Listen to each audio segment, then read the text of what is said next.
L'inversion d'un être. Notre état natif est altéris par l'inversion de l'instinct 0 ou simplement par l'inversion qui est opérée par le statique lui-même.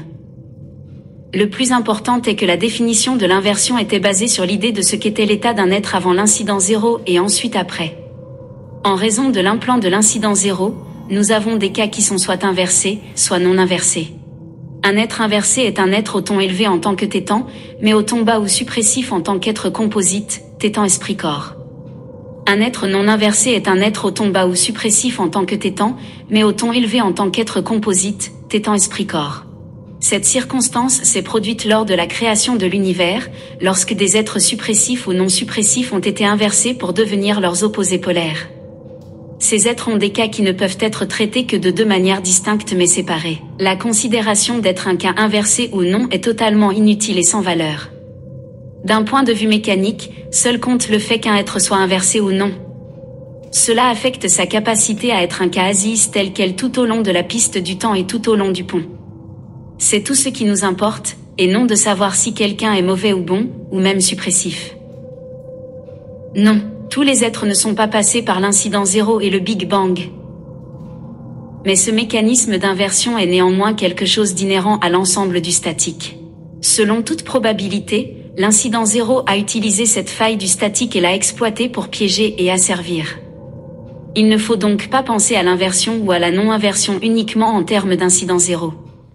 Selon toute probabilité, un être est suppressif ou non suppressif lorsqu'il se détache de lui-même et devient quelque chose de moins que les 8 dynamiques et Dieu. Donc quand on enlève des charges électromagnétiques ou des charges statiques, en réalité on a toujours cette inversion qui agit et maintient l'ensemble du cas.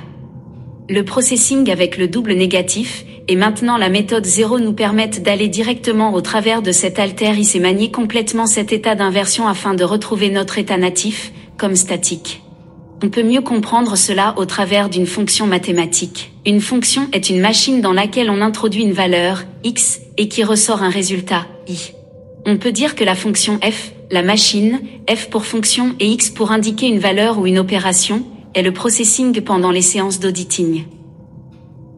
La valeur que nous donnons à x correspond à la valeur du procédé que nous utilisons en séance multipliée par le temps de la séance. La valeur i qui ressort est la quantité de θ libérée pendant la séance. Si on fait des rudiments pour enlever de la bypass charge, alors x aura une valeur plus petite, disons 2 sur 5, que si nous faisons une séance de confessionnal, disons 4 sur 5. Si notre séance de aujourd'hui est le confessionnal et nous auditions pendant 15 minutes, nous écrivons f égale 4x 15 minutes, où 4 est la valeur du procédé et 15 la durée de la séance. Le résultat i égale 60. Nous avons donc effacé 60 unités de charge. Le lendemain nous faisons encore une séance de confessionnal de 5 minutes. Nous aurons alors f égale 4x5. Le résultat sera i égale 20 de charge libérée.